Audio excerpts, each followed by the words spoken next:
If you had to pick your best 5 players you coached in your tenure at Shelbyville Central High School, who would that be? Well, I had a bunch of them. I mean, God, You I sure had, did.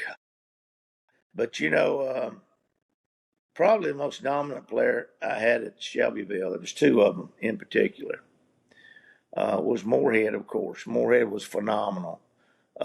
Absolutely phenomenal. Um, and then another would be Woosley.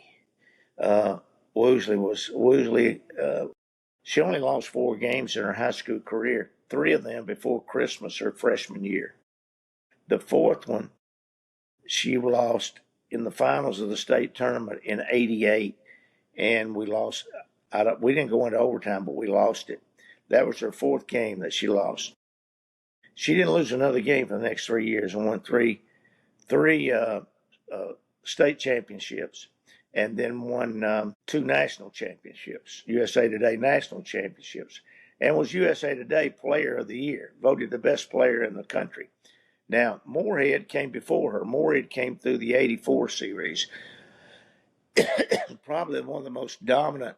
I've got a great story on Moorehead, if you don't mind me giving Oh, it to you. absolutely. Love you. But we were having that AAU tryouts, and so back then, when you come through school, I remember we were having AAU tryouts after school one afternoon, and this little African American child was sitting on the second row, kind of by herself. And I went over and I said, "What are you here for?" And she said, "Well, I'm here to try out for AAU." And she had a pick in the back of her head, a hair pick that was sticking up.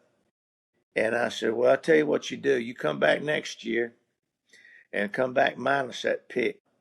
Which is very cruel on my part to say that. But I said that. So then as the year goes along, I'm looking at the paper. The Times Gazette was in Shelbyville. And I'm seeing where this kid, I didn't know who it was scoring 25, 30 points a game in junior high. 25, 30 points a game in junior high. Every time I looked up. So I decided to go over and see my junior high team, see who this person was. And I walked over there, and sure enough, I saw this young lady, and it was her. She's out on the floor, and she's just having her way. Just a player don't score 25 points in junior high unless you're pretty good, Right. because 6-minute quarters or whatever it was then. So anyway, after the game, I went into the dressing room, and the junior high coach was talking to the players. And when he got through, he said, "Hey, this is Coach Insell. He's the girls' coach up at the high school. Many of you will be going up there and playing for him and right on down the line." And so I talked to him a minute or two, and all of them got ready to leave then. I went over to her locker and I said, "Hey, do you remember me?" And she said, "Oh, yeah. Yeah, I remember you, Coach." I said, "Do you still have that hair pick?" And she said, "No, sir, I got rid of it." Wow. I said, can you think you can find it?" She said, "Why?" Because I said, "I'm going to start wearing one. I'm going to start putting it in my hair." And she was the most dominant player. And so Campbell and me put together our AAU teams one time, and he was coaching her. And I said, "Now, Campbell, she's not like everybody else. She's not going to box out, but she's going to get you 15 rebounds.